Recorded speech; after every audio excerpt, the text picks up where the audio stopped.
Lesson 6. Now this lesson I wanted to entitle Snakes, Snarks, and Sharks. Snakes, Snarks, and Sharks. Somebody said that that wouldn't be fair to the snakes and the sharks.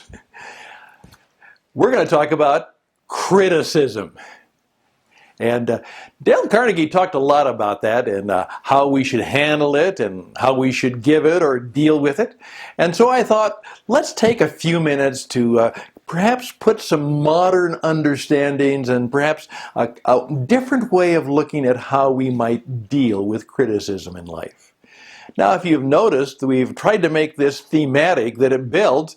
Let's say you become a person of influence. You begin to be noticed, or perhaps you have a following. Well, I can tell you this.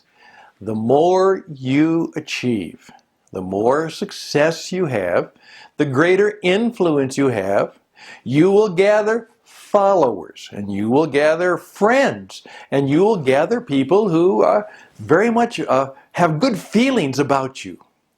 But you will also attract the snakes and the snarks and the sharks.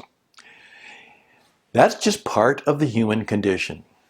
Now there are two things that are aggravating the situation. First of all, the very source that you're using right now. The anonymity of the internet has now made it possible through the review process, the comment process, the commentary process. You know, people will say all kinds of nasty things anonymously, impersonally, because they don't have to do it face to face. They don't have to worry about somebody coming back on top of them. And so the amount of snakes and snarks and sharks who are out there who just simply want to be nasty, as someone has said, unfortunately there are people who are very, very miserable, and as a result of that they take their misery out on people who they think have less misery than they do. Just happens. Again, Dale Carnegie and those who have real wisdom know that we're dealing with a lot of things that are just simply illogical, irrational, and on occasion we will actually meet up with that sociopathic character who just simply may best be described as mean, nasty, and maybe even evil. Those things happen. Those people are there, and the more influence you have, the more friends you have, the more success you have, you will also find that there will be people like that who will come into your orbit, come into your world. So, how do we deal with that? Well, part of it is simply the acceptance of things are and seeing if we can perhaps develop what some people would call a little tougher skin about it, a little greater understanding about it, and hopefully, even though we try as best we can, it's still hard to deal with. As one of my good friends who went on to become quite successful and gave a lot of speeches and a lot of talks, simply said to me this, Stan, what is it? I'll give a talk and I'll get 100 people who will come up to me and hand me a review, and almost all of them are positive. And what do I think about? I think about the one or two that were nasty or negative. Why does that happen? Well, that's just a way a lot of us are. I mean, we're sensitive to that kind of criticism. One of my mentors, when I first began doing a number of public speaking gigs and engagements, was a woman who'd been in the business for many years, and she simply said this: you have to understand, for some strange reason, that when you address a large audience, that about 25% of the people will just love you no matter what. I mean, whatever reason. You may remind them of someone they loved. You may have reminded them, who knows, that's just who they are. And then she went on to say, and unfortunately, there's probably 20 to 25% who will not like you for equally valid or unvalid reasons. She says, the way you win the game is the 50% in the middle. Are you able to engage them and please them and hopefully find favor with them? But those 20 to 25%, They're just a part of the human condition, and they're part of your speaking situation. So that's how we begin to deal with it. That's how we begin to understand it. Now, I'm going to simply suggest that when you receive criticism, there's the proverbial, well, consider the source. Of course. Who is that person? Do you respect that person? Do you know that person? Do they know you? What about the source? What about the credibility of the source? And that can lead you into all kinds of explorations, but I would suggest that you make that a minimal part of your exploration. I would simply say, when you receive criticism, use the 4F question. Okay, here we go. First of all, when you receive criticism, first of all, ask yourself, well, is that factual? Is that a fact? Is it true? If someone writes in, as they just did about a video I did some time ago, and they criticized me by saying that the signal-to-noise ratio was a bit high. You know what? He was right. That is true. I went back and listened to it. He got it right. That's a fact. The signal-to-noise ratio is too high. Now, that may mean nothing to you except for the fact that there are certain things that come to us that are facts. And then we simply have to acknowledge them, perhaps thank the person for pointing that out to us, or we make some corrections or adjustments, or we just deal with it. Say, okay, there's nothing I can do about it. The fact is the fact is the fact. And there you are. Secondly, though, you can say, well, is that criticism just a feeling? Something they feel. It may not be based on fact or any particular substance to it, but everybody has feelings, and feelings are very, very important. Feelings define reality. I oftentimes tell people in counseling and coaching is that, feelings may not reflect reality, but they oftentimes reflect the reality that we feel. I mean, they are real to people who feel that way. Well, if it's feelings, then that's something else. And then perhaps we can deal with it. The other one is it's faith. Sometimes people just have different beliefs about the way things are. Faith is something that necessarily cannot be proven or given a great deal of evidence, but we have particular faith factors, whether it's a religious faith or a political faith or a character quality.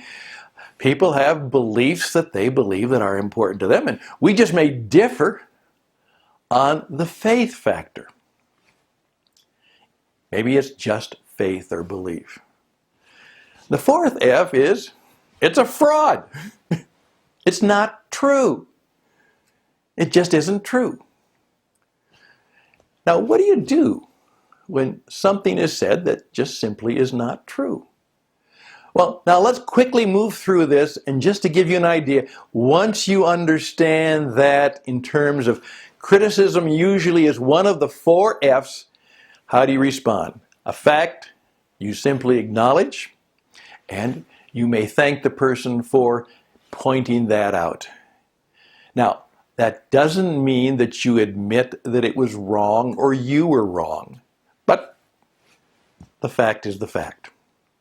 Feelings. Now, I would be very careful about that. Commonly, you're told to say, well, I'm sorry you feel that way.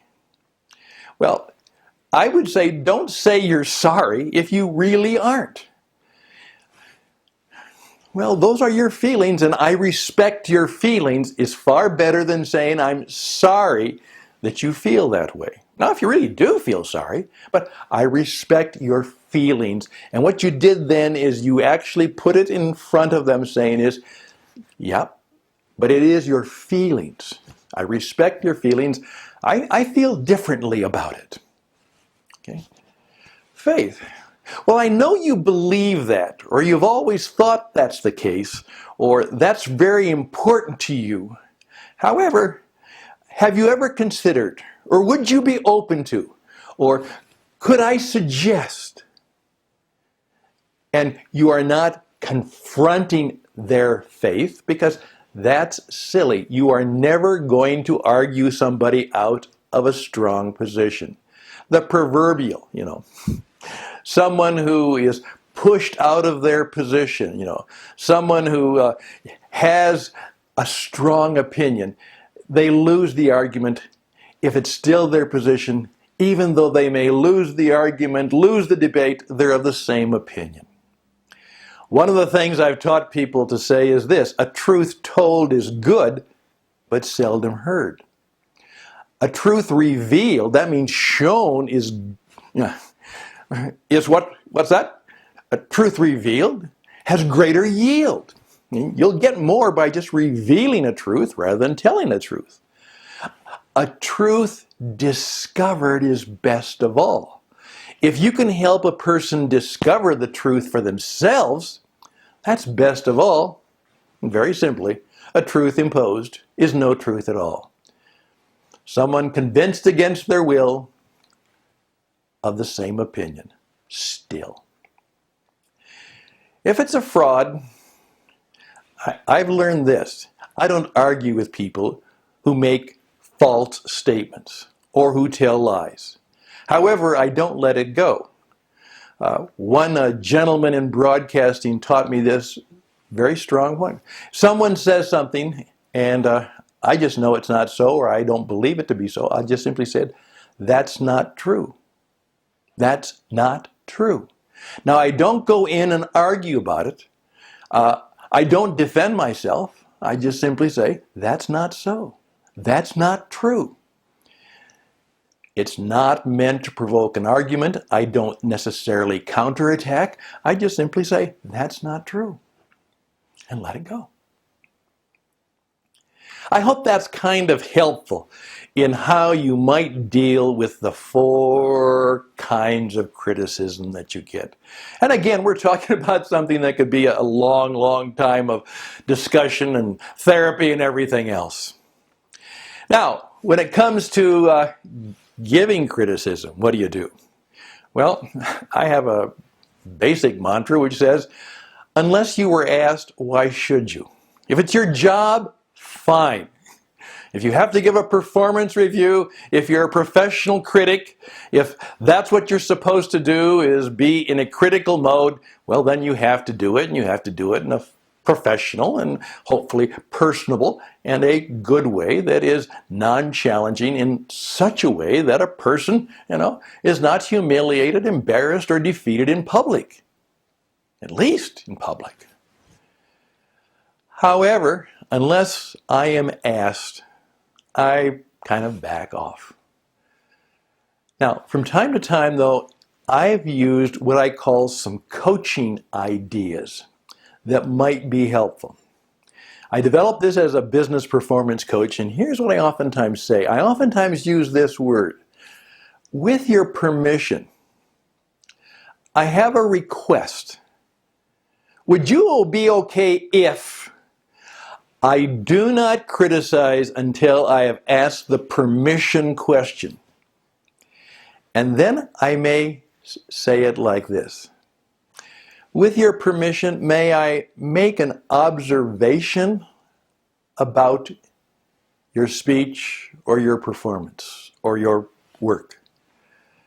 And that's not meant to be judgmental in a strong way. It's just something you have noticed that maybe they're not aware of. With your permission, may I make an observation? With your permission, may I make a suggestion? Now, do you see that's a little stronger? I know you want to do better, so if you'll give me permission, may I make a recommendation? Now, particularly if I know that I'm in a good relationship and they're a person who actually is looking for improvement, I then say, hey, I know you really want to do better at that. You want to improve your performance. May I, as your friend or as a gentle coach and encourager, may I challenge you? Now, there they have to say, okay, yeah, go ahead. Then they gave you permission to challenge them, and perhaps you do so.